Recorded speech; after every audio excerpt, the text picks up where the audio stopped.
Well, friend, welcome to another episode of Van Life Living in the Ark. I have great news. I've made a mistake.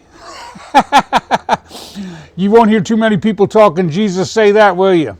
I'm a person that believes that when you're wrong, promptly admit it.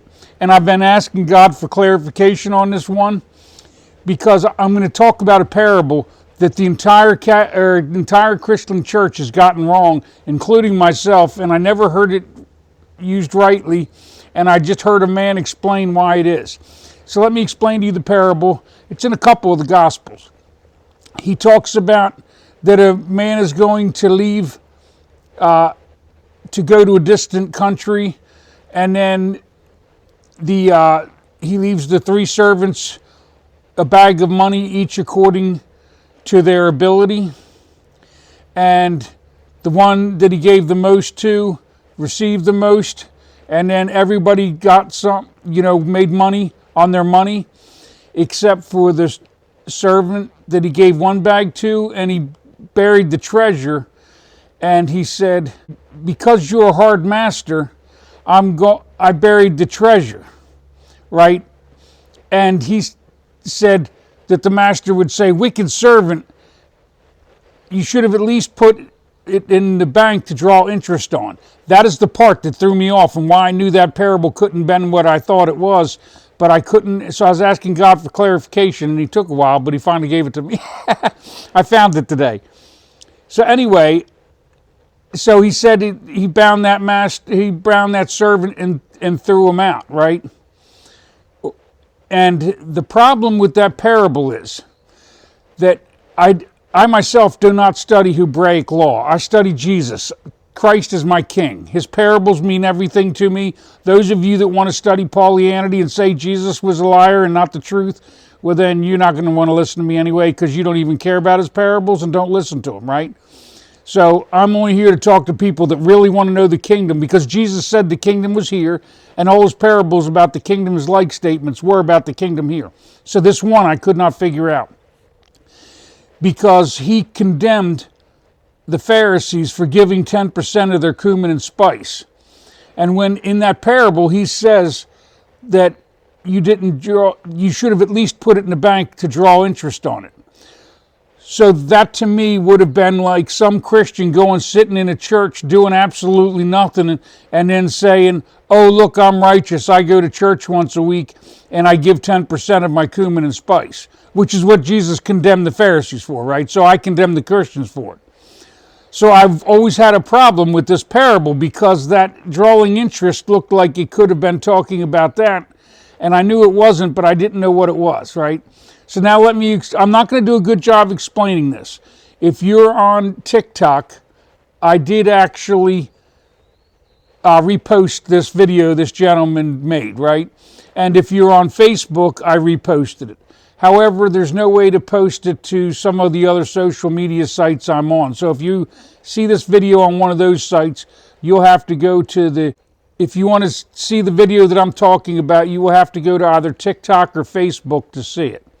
On Facebook, my name is Jason Matlack, and you'll find accounts listed for Bridgeport, Pennsylvania.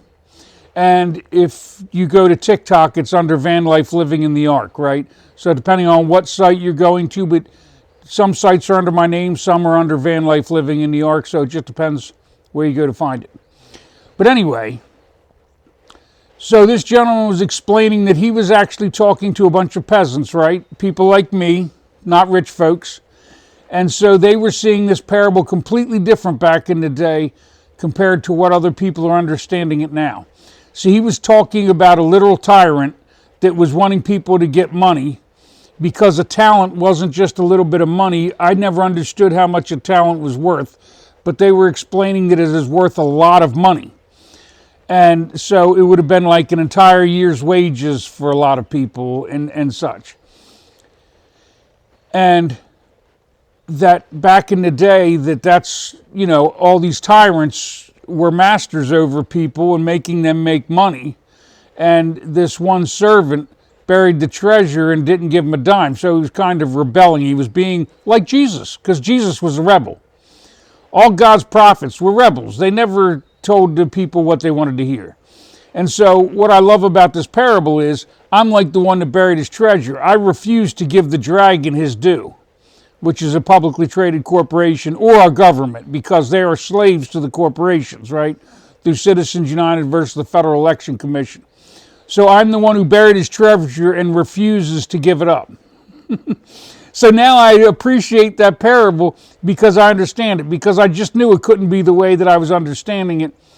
And God gives me downloads on things, but I prayed for clarity on that parable because I could not figure out what he meant about the draw interest on it. And that actually, by flipping that parable upside down, it has no meaning compared to what I thought it did. But even though I was teaching it wrongly, I wasn't teaching it that wrong, because Jesus told you that he was the vine, we're the branches, and the Father's the gardener. And if we're fruitful, he will prune us and make us even more fruitful. But at the end of the age, the dead limbs, the unfruitful ones, right? An unfruitful limb dies, the tree cuts off the supply to it and it lets it die because it's unfruitful. And then that they would gather it up and throw it into the furnace. So in other words, that's at the end of the age. So Jesus is telling you still that faith without works is dead, and if you're a dead limb, he's going to throw you into the furnace. So and I'm going to tell you why it is I'm always talking about that. Some of you self-righteous folks that don't understand us prodigal children, you're not understanding why it is so important to me that you understand the truth of what Jesus was saying. Because of the church was saying grace alone, I have a thought of Satan in my head just like you. I'm not some righteous dude that came from a great world where I was doing the right thing all along and I was raised up and I just followed the law accordingly. I was a child that was stuck in perdition, right? Hell, Gehenna, a state or place of mental suffering. So when I would get out of hell, because Jesus would cast the demons from me, the guilt and sin, well then over time I would leave my house sit empty, which means I would be focused more on the world instead of Christ, and then the demons, which are those thoughts, would return and cause me to become obsessed. I've got a carpenter bee that wants to be my friend. So I would let the demons return, meaning those thoughts, which then would turn into obsessions. Because I didn't really believe Jesus died on the cross for me yet, and I wasn't understanding him, and I'm a man that needs logic. I needed to understand this in a logical way, and the church was giving me no logic. So the church is always talking about Jesus saying a kingdom in your death, and that is not what he was talking about. And that's not that those... Everybody needs instant gratification so bad they're willing to sin. They can't see that what Jesus was talking about was about having a kingdom right here, right now. But then because you find the kingdom here and you abiding in what he asked, then you will carry a white stone, which was a ticket to the kingdom, and nobody will know your name is on it but yourself. So it is crucial that you are seeking Christ and the kingdom that he told you could have here, so that you will know you're carrying a white stone, because most people are getting their ears tickled by a bunch of liars and thieves. So they don't talk about Jesus, they talk about Paul and tell you that you can leave your house sit empty. I promise you, friend, if you're a prodigal child like me and you come up and risen up out of the darkness and you leave your house sit empty, the demons are going to return and bring friends. Right? And the moment that you end up in a storm, your house is going to fall. It's just the facts. So I don't care what the church says, because it has no relevance to me. I'm here to tell you how to have the kingdom here, and then because you find it here, you will have it in your death, because you'll be in relationship with my Father. And then just like he clarified that parable for me through someone else, he will do the same things for you if you will believe, right? So I'm always telling you that if you're a selfish person like me, the only way to really get yourself to do the right thing is to believe that you can be in relationship with God and that you can have the kingdom here, because the world is insane. And when these thoughts of lust come to me, they look very good, but it always feels good for a minute. but it always leads back to mental suffering and me hiding my thoughts from God like a snake in the grass. So if I go treat women like whores in order to justify my insanity and feel good for the moment, I'm going to return to the perdition where I came from, right? I'm going to hide my thoughts from God because I know I'm hurting his children intentionally for my own selfish gain. That is unacceptable, and you will not treat my Father's children like that if you want to enter into the kingdom. And that's why I'm always talking about these corporations being the thought of Satan made flesh. If you're drawing interest in living high on your retirement on child slavery, which you are if you're living on stocks, well then there's a problem there with what Christ said. So should you just enjoy your retirement on someone else's slavery or all of that? Because you realize that all the child slavery going on in Africa is being promoted by the American corporations, right? BlackRock, Vanguard, and State Street own all the other corporations, and they actually don't own the child slave mines because they're trying to stay detached from it. So they won't buy the mines so that you can't directly accuse them of slavery.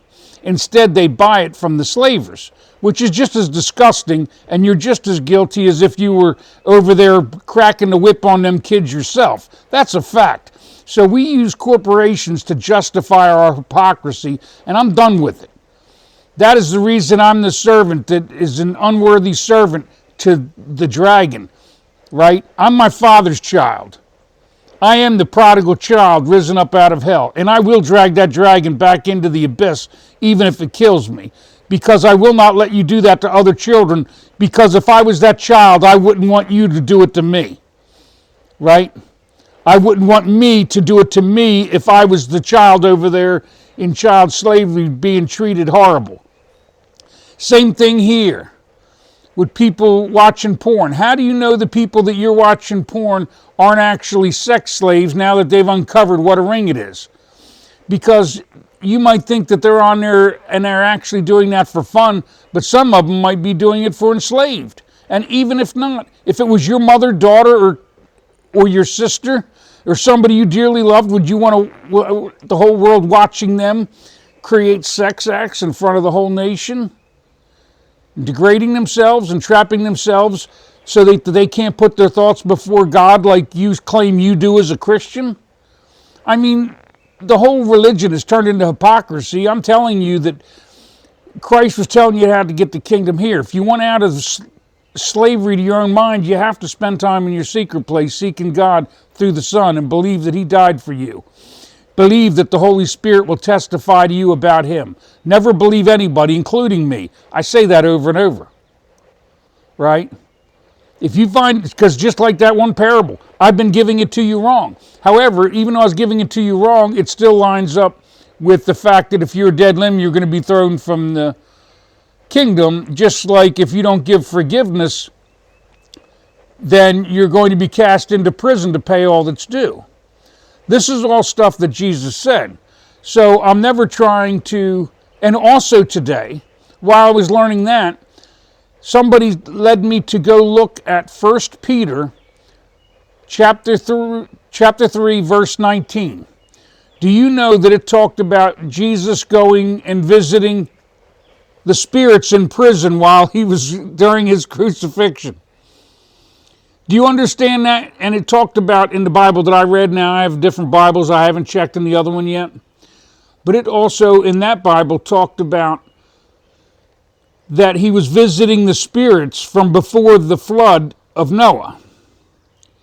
Well, if they're down there in fire screaming, would that make any sense? And would him going down there and flaunting around that he's free be any joy to them? Right? There's no, in other words, what I'm telling you is religion takes no logic. But they will completely erase that from the Bible, along with all these other things I tell you about, and tell you how righteous they are. That's why I'm telling you, if you want the kingdom, it's in the Christ. I don't worry about that in 1 Peter. Now, what that also does is that also lines up with Christ talking about what he did in the church to Philadelphia. It's another thing that puts a nail in Christianity's lying coffin. But it's just the way it is. And you can go look at that and ponder what that means. Because my Father didn't reveal that to me. Maybe he will, just like he did the other. The thing is, I follow Christ. I have the kingdom right here because I seek him out, not the world. And if I have to go to jails, institutions, and death in order to fight the dragon, I'll do it because my Father literally gave me a sling. Like the sling that David slayed Goliath with. A few months ago, back over the winter, I was starting to lose faith and I was struggling because I've known from the beginning that God wanted me to do this.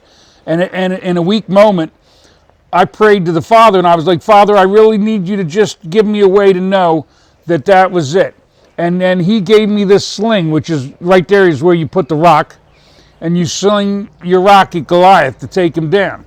Well, the next day after I asked him for confirmation, I go out to hike along a lake and do a video about Jesus, and then all of a sudden, he talks, the man and me talking, I said, I'm out here doing videos about Jesus, blah, blah, blah, but I never mentioned what I'm doing. And he went to his car and got me this sling and said he thought I would enjoy playing with it out there since I spend a lot of time out by the lake. Do you understand that I'm more likely to win the lottery than have that happen? So if you ask me, do I believe that God is telling me to do exactly what I'm doing? I'm telling you, I absolutely believe it. I believe it so much I'll let it kill me because I will not stop. Satan is getting drugged back into hell. You will not worship him and sacrifice your children on the altar to your corporate gods. You will not let this go down this way. If you will not take accountability, so be it. But then you won't enter the Father's kingdom that he told you could because you won't seek it here, you won't get it there because you won't be carrying a white stone with your name on it. So go read Jesus and see if the things I'm telling you aren't the truth, because I'm telling you it is. So if you're going to choose selfishness, which is Satan, which is a publicly traded corporation, over the thought of love, which is the thought of Christ, which is the thought of my Father, then when Satan gets dragged into hell, you're going to be here to ride with him. Jesus never said anything else. Church goes on the threshing floor. That means the tribulator gets rolled over you, the winnowing fork throws you up in the air, the wind blows away the chaff, and then the seed falls back on the threshing floor. Where the church comes up with a pre-tribulation rapture is because they don't understand Christ's parables. So go understand Christ's parables and you will see that the pre-tribulation rapture that they have been singing the song of is a lie. Friend, you need to be ready to hit the threshing floor. If you're not in relationship with my Father, you're in trouble, right? I'm never here telling you lies, friend. I'm just telling you what Jesus said. It's the church that lies to you. See, if I make a mistake or I misunderstand a parable, I will tell you. When, like now, I've just told you that I was giving you an improper parable because someone just figured it out for me. That's the way my whole life has gone. If you were to go back to the beginning of this 5 years where I started preaching Jesus, I was giving different things that I didn't talk about a white stone because I didn't understand it. Brandon Robbins and some other people helped clarify that for me. Then I understood that. So as you are in relationship with my Father, he will give you more and more. And any person that isn't looking for new and more isn't looking for a greater kingdom. If you're wearing a crown, friend, and you're a Christian, it said that it is the glory of God to conceal a thing and the duty of kings to search the matter out.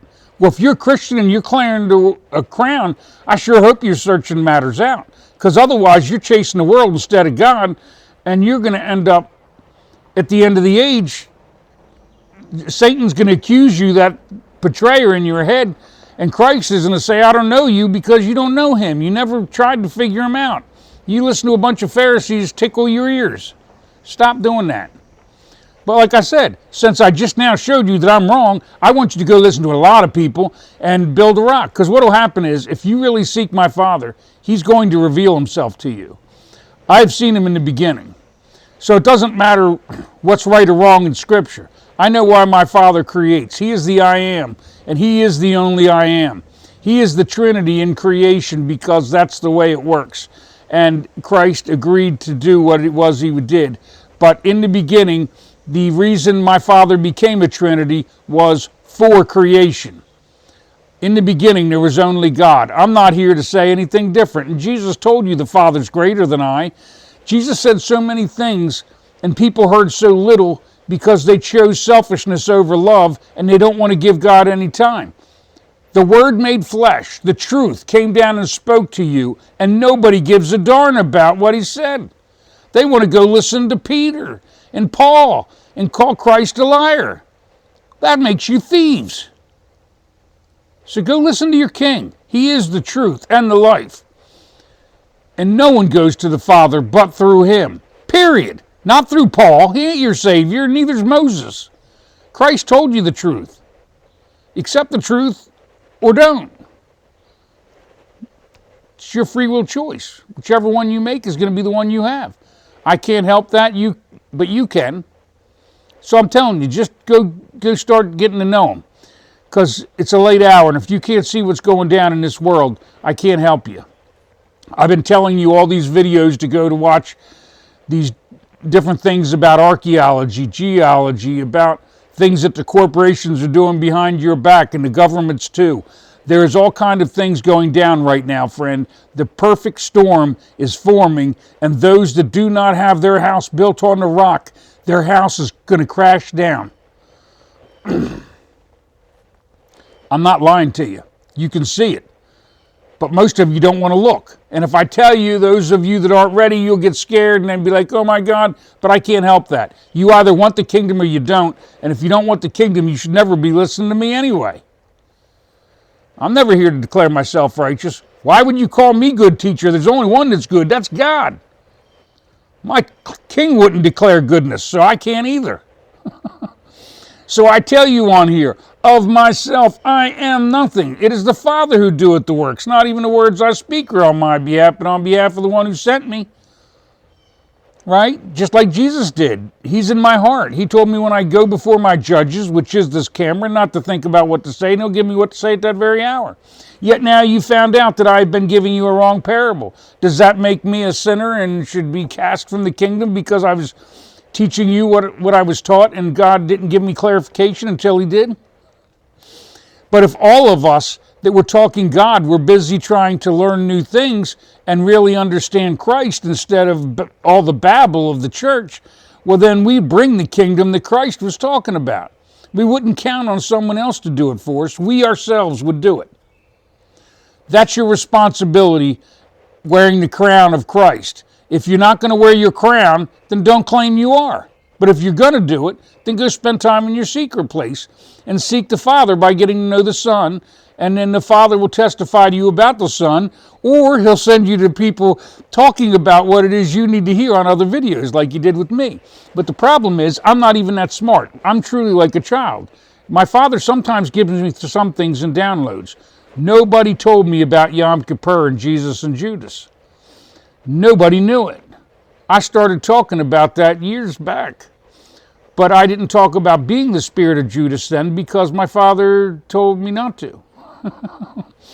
And so then when he told me, all of a sudden I started saying it. I don't know why. I can't tell you. I don't know what to do and when. It is the Father that knows. I trust that he's going to teach me right. And if every mistake I make is perfect according to his plan. Because if God knew the end in the beginning, then this is all right even if it's all wrong. And because both are true, neither are. And any Christian that isn't trying to figure out that statement, why not? Why are you listening to them lie to you? Get in relationship with my Father. Dig in, friend. You need to dig a trench. The war's coming. You need to choose your side and mount your horse. Are you going to ride with Christ, love, or are you going to ride with selfishness, Satan? The battle's coming. The door is swinging wide open. And it would appear, though, that I'm opening it, but it's actually the corporations. They've got caught in their deeds, and I've been ratting on them to you. And I'm telling you, if you're not ready, you're not going to make it. This is the time to seek the kingdom first, or you will not have the foundation necessary to make it into the wedding, just as Jesus told you in the parables. All right, friend, just know I love you because my Father loves you. And may God bless you and yours.